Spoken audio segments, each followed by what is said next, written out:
The Phoxhunter Summit event is almost here, and in today's video, we're going to break down everything you need to know about this event. What's good, guys? It's your boy CJ, and there's a lot to talk about. This is the first event that seems to be an actual fun challenge for people that have been playing the game and have been building their characters, so I'm very excited to look at it. And on top of that, there is going to be some interesting mechanics where you pretty much play with people, and you pretty much clear stages to get rewards, to get points, and you can use those points in the shop to buy some very valuable items.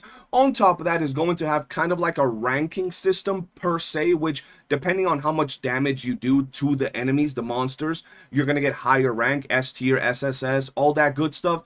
And those are going to give you some nice little rewards. Nothing too crazy. Mostly, you know, cosmetic for the most part. Something small, but it's still pretty cool to have bragging rights and be like, yo, I got triple S, so forth and so on. This is a very interesting event. I'm looking forward to see how it is that they handle it, because at the end of the day, even though I'm hoping this event caters to the people that have been putting time into the game and sinking hours into building their account, I still want the event to be able to be played by new players, giving them, you know, access to at least most of the valuable items from the event shop.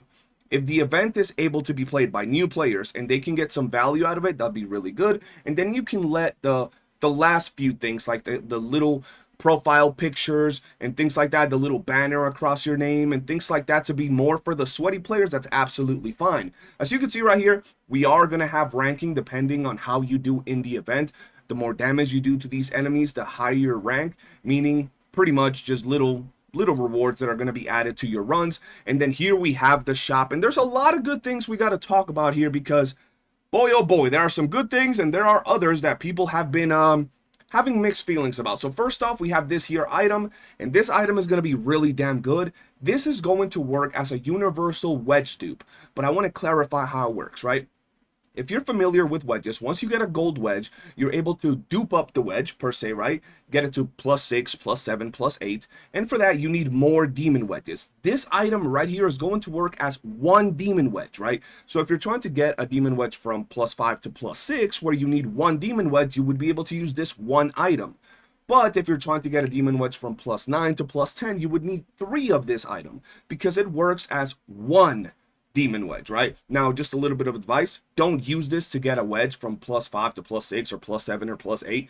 Leave it until you got to take a wedge from +9 to +10, because that is a lot more tedious. Okay, now from here we have this item.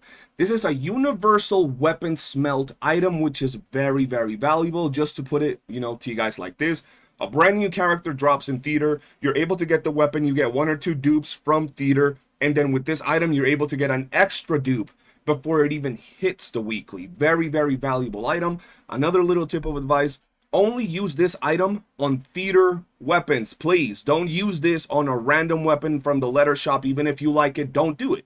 Just don't, okay? This item right here is also very nice. This is going to be a skill up material, so this is another very valuable item. And now we get to another interesting item before we get into the controversial items. We have the milk right here, which is very good, so you can dupe up your genie mons. Very nice. And then everything else in here is just materials, right? Level up materials and crafting materials, which are going to be pretty damn good. Nothing too crazy. These don't really matter too much, because you can just farm them in a couple of hours, if that. Moving on to the last item we see here is the one item that is kind of controversial, and those are the Boxy Bro pictures you see right here. I want to clarify: as far as I know, and as far as the community knows, these are going to be profile pictures. These are going to be cosmetic items. These are not going to be actual Boxy Bros that you can buy. That's as far as I know, and as far as I've seen the community know, okay? These are not going to be Boxy Bros. You will not be able to get a shiny Boxy Bro from here, but maybe I'm wrong, and if I'm wrong, that's better for y'all, okay? So let's just hope I'm wrong, but as far as we know, that's what we know. And a lot of people were mad because it feels like they're blue balling us, showing us all 3 rarities of Boxy Bros and then only being cosmetic items. I get it, I understand, but at the end of the day, ladies and gentlemen, it's kind of crazy if they were to give out a shiny Boxy Bro. But with that said, I want to clarify this. If you're playing this game, if you've been playing for a while, if you're a brand new player and you're looking at this and you're saying, oh, Boxy Bro, shiny Boxy Bro, please listen to what I'm about to say. I say it on stream all the time. Shiny Boxy, bro, out of all the shinies in the game that are actually usable on your characters, Shiny Boxy, bro, probably has the least value because you can set up a regular Boxy, bro, to be just as effective as your Shiny Boxy, bro, in all functioning matters, okay? It doesn't really matter. Yes, you do get one extra talent slot, but me, for example, I don't even use that extra talent slot, and a lot of other people have some random thing in there like, I don't know, fishing or experience gained from killing enemies, which doesn't really help anything because we always level up our characters. At the end of the day, don't sweat over not having a Shiny Boxy, bro. Nonetheless, it is kind of a blue ball that they added that. They could have added some other cosmetics, okay? Moving on from that whole explanation of everything, now we got to get into the nerdy stuff, which is breaking this down. And I know I just flashbanged all of y'all, just flashbanged myself, but well, we got to talk about the actual Phoxhunter Summit event. There's a lot going on here. I already broke some things down, so we're going to skip them, okay? So first off, we have the rewards. We already talked about this. It's pretty simple. You can see everything we're going to be getting out here, which is really nice. You have the item details right here. Now, the event duration is going on from January 23rd to February 2nd. So you still have a little bit of time to still prepare. And on top of that, while the event is live, you'll be able to prepare a little bit. But I also want to point out, we've known about this since, I believe, before 1.1 drop. So it's been probably over a month that we've had this information. So if you're a veteran player, if you've been playing for a month or plus now, you've had plenty of time to prepare, okay? Moving on from here, event rules. This is going to be a lot to read. The Phoxhunter Summit is divided into two phases: the group stage preliminaries and the Apex ranking, the finals. The events begins with the group stage. In the group stage, your Phoxhunter team earns points based on battle performance. Your highest score determines your group placement. Rewards are distributed based on group placement when the stage ends, so be sure to claim them on the event page. The Apex ranking phase begins immediately after rewards, or immediately afterwards. In the Apex ranking phase, your team earns ranking points based on the performance in each stage. Your highest ranking point total determines your placement within the group. Each Apex ranking attempt consumes a team pass and awards a set amount of Fox coins according to the ranking points gained. Fox coins can be exchanged for items in the Apex shop. Certain items unlocked based on your highest ranking point total in the Apex ranking phase. Teams that skip the group stage will not be placed in a group or appear in the group ranking during the Apex ranking. However, they may still challenge Apex ranking stages to earn Fox coins and exchange them in the Apex shop, including for items unlocked by reaching higher ranking point milestones. That's a whole lot to talk about, but yes, you are going to play this with other people. You are going to play with more people, and you are going to have to do certain damage so you can get higher points, higher ranking, and all that good stuff, right? You're not fighting other players directly. I want to clarify that because a lot of people seem to think that this event is straight up player versus player, and there are some facets where your score is going up against another player's score, but you're not directly fighting other people. I want to clarify that, okay? Stage rules. In group stage challenges, defeat the required number of enemies within the time limit to clear the stage. In Apex ranking challenges, defeating standard enemies also deals bonus damage to the extreme threat enemy. Clear the stage by defeating the extreme threat enemy within the time limit. Okay, very simple. We're going to be mob clearing. We're going to be dealing as much damage as fast as possible to clear out all these enemies, and that'll give us more points. You'll earn bonus points based on the remaining time in both group stage and Apex ranking stages. If you fail to clear the stage, you will still earn points based on your progress when the time runs out. So once again, very simple. You'll go into these stages. The more damage you do, the faster you do it, the better. Thus, you're going to have to build your characters, okay? Here's where things get interesting because despite us finally escaping Duet Anemo Abyss in theater, it seems we haven't escaped it here. Enemy info and event exclusive buffs.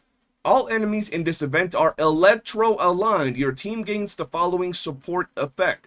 If an Anemo character skill damage is over 100%, all element penetration is increased by 5% for every additional 30% up to a maximum of 50%. Yes, they're shilling a Nemo once again, guys. So you already know what it means. I'll show you guys my character at the end of this. Basically, characters like Psyche are gonna be the #1 option. You already have that being the GOAT so far for the game at this point. And you can also use Outsider, okay? Unlock conditions. Complete chapter, Noctier, head of the house mentioned by the girl, and unlocked event function and special notice. Pretty much what this says right here is if they catch you cheating, then go get your ass. You're gonna get kicked out of the rankings and all that good stuff. They might ban you, they might find you where you live, and you know, they might send them DNA ninjas after you. So don't be cheating. Don't be a rat. Don't be cheating. And then everything else is very different. But pretty much this covers everything that you need to know about the Phoxhunter event, ladies and gentlemen. Now, there are some quick things I want to mention. This is player versus environment versus player. You are going to have rankings, you are going to have leaderboards, and you are going to have kind of a competition versus other players, mainly by doing damage to enemies, to mobs, to monsters. And your damage is going to be compared to other players' damage. The more damage you do, the higher you'll be on the ranking. Pretty damn simple. At no point will you have to physically fight another player. Another thing I want to clarify is, I've seen people saying this event is pay to win. Not only has the game been out for 3 months, where every single theater has had a Nemo, meaning every player that's been playing has literally had the reasons, the options, and the resources to build their psyche, but we've had the information for this particular event available to us for over a month, right? Now, if you're a brand new player, you're hopping in with the Keizo update when this event pretty much goes live, I'm going to just tell you this, don't worry too much, clear as much as you can, prepare for the next event, get ready for the next event, don't sweat it, build your account, build your roster, and get as many rewards as you can. There's some juicy things, these things right here, the ranking ain't that important. I'm going to be real, as long as you're able to get some of the goodies from here, that's really good. If you're a brand new player, the items that I would personally advise going for first are going to be these 2 items here. After that, I would probably say these and the milk. That's it. Don't get these stupid avatars unless they're an actual Genimon, which, like I said, they're not. But hey, and that's it. That's all that really matters. But with that said, I'm going to quickly show you guys the characters that I do advise y'all play, and you guys tell me what you think. Okay, so here we have my Psyche. Okay, ladies and gentlemen, when it comes to the characters, I do advise y'all bring Psyche because, like I said, they are going to be shilling a Nemo once again. So the 2 characters that are probably going to deal the most damage, #1 is absolutely probably Psyche. You know, she's just a beast. And then Outsider. I think these 2 characters, when it comes to damage, are going to be pretty damn solid. And if you don't have them, then play with whatever it is that you have. If you didn't build them, if you don't like playing with Psyche, it is what it is. I'm going to quickly show you my current build that I'm working on. It's still not finished. I hope to have it done by the time the event goes live. When it comes to my consonant wedges, this is what I have right here, +8. Pretty damn nice. Feel free to copy that. We have videos on all of these things on the channel. Outside of these 2 characters, right, there are other characters you might be able to use. You just won't get the whole buff and you won't be able to do as much damage as the people that have Psyche. Nonetheless, if you have characters like Niffle and you just refuse to build Psyche, you'll probably be able to deal some good damage with your Niffle, enough to at least get you some of the rewards in the shop, okay? Now, from here, I do want to advise some other characters that you can pair up. Absolutely build up your Fina. She's going to be an absolute monster to bring into here. Wedges that you want to make sure you have on your support characters, Prismatic Neon, Surge, things like that, Serenity, Uplift, those are going to be pretty good. Fushu is going to be another character that's going to bring a lot of value to this. Characters like Truffle and Fulberto, all of those are going to be really, really damn good characters to bring into this mix. But once again, at the end of the day, Psyche is the name of the game, and that is going to be the most popular character. But if you've enjoyed this video, do be sure to hit that like button, subscribe, turn on bell notifications, and let me know what you think in the comment section below. For now, peace.